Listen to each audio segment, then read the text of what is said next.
everyone, it's Hope, here to talk about the things that interest you. So today, we'll talk about stars.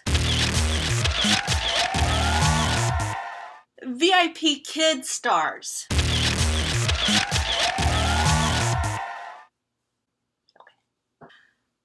The VIP Kid stars that are in your VIP Kid classroom.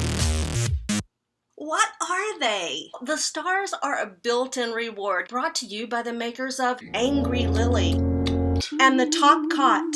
The stars are a wonderful visual and audible reward that you can incorporate into your classroom. When you give a star, there's a delightful chime and a bright graphic star goes dancing across the screen and into the student's star bank or whatever they have. But what do they mean? We know that stars are very important. In fact, VIP Kid has an entire system to track these stars for the students. You give a star, it immediately goes into the student's system. It's saved there. When you give them to the student, it keeps track of how many they have. The idea is that the student or the parents can then buy things with these stars. I've asked some of my students, what are you buying with your stars? While some of them don't really know exactly what they'll buy or what they're for, they still think they're very important. But others have given me very interesting answers. I've heard that with the stars, the parents can buy additional courses. I also heard that another student was saving his stars to buy a spaceship. So, of course, I want to help him get a spaceship. I don't know what that means either, but what we do know is that the stars are very important to the students, and they mean something beyond the glittery, twinkly, chimey thing that you see when you give a star in the classroom. Stars do not mean that everything in the class went perfectly. I think when I first started for VIP Kid, I was thinking that I give a star to rate a student. Like, oh, that student was pretty good. Maybe a 3-star student. I'll give them 4 stars. Yeah, I'll give them 4 stars. I might not have realized when I first started that 5 stars is what's expected. Think of it as going into the classroom, the student is expecting to get 5 stars. Kind of like if you're a rewards member for something and every time you make a purchase you get a certain amount of points. I kind of think of it like that. Like every time the student takes a class, they're expecting to get 5 stars. If they don't get 5 stars, something went wrong.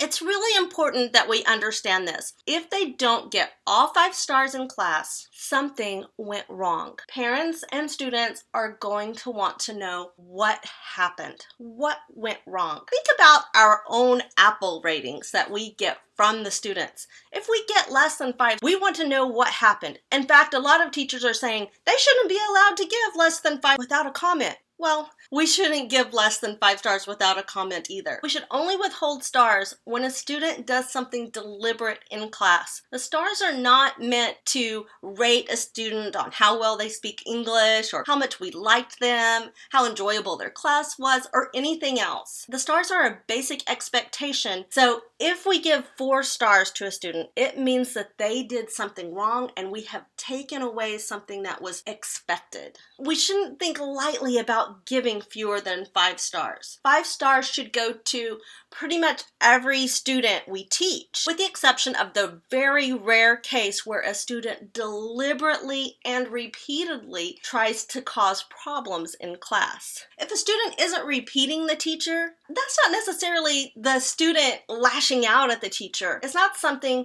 we would withhold a star for. When we withhold a star, it should be for good reason. It should be something that we can explain how and why the student did something in direct opposition to what we as the teacher asked them to do repeatedly and deliberately. And this is going to be very rare. We very rarely have to withhold a star from a student. In the event that we do have a student that doesn't deserve a star, we should withhold a star from that student. And then we make sure and put it into the parent feedback why we took that star away.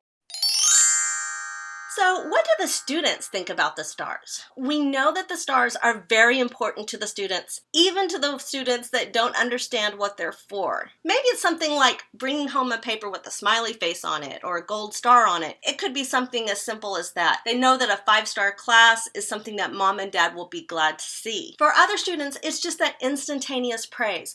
They're doing their best, they're trying, and they're earning those stars as they progress through the class. And that just continues to build confidence in them and show them they can do it and make them feel good about what they're doing in class. We all love to hear, "Good job, you're doing great," and seeing that bright star flash across the screen is exciting. Some of the students are saving up for something. How are stars rewards if they're expected? Positive reinforcement is a big part of what the stars are for. So think about it not as dangling a carrot in front of the student, but as a positive reinforcement that we give over and over as the student does a good job through class. We look for anything we can congratulate the student on, and we reward that with a star. The other way they can be a reward or an incentive is if maybe you have a student that does misbehave in class. You can start off by maybe giving them all 5 stars and removing one for bad behavior, quickly replacing it when the child's behavior improves. They'll be able to see, oh no, I'm losing a star. Maybe they'll turn their behavior around. Or go ahead and give them the 5 with maybe a warning. Sometimes a note to the parent can be really helpful. Since stars are so important, we want to make sure that the students are actually receiving them. Now, sometimes there's a technical difficulty that causes the student not to receive the stars. Even if we are physically giving them the stars, they might not be getting them. So it's a really good idea to verify with your student that they've received the stars. I like to do this by asking at the end of class, how many stars do you have? And then we count the stars together and make sure that the student has 5 stars from me and they know they have 5 stars from me. Another way is to put it into the feedback. Lucy received 5 stars today. Good job, Lucy. If you forget to give stars in class, don't assume that you can go back in and add them later. It usually doesn't work. But since stars are so important, there is a system for making sure students get stars even if the teacher forgets. In Freshdesk, create a ticket with the class information. They'll go back in and manually add those stars for the student. That's how important they are. Giving stars to the student affects your Apple rating.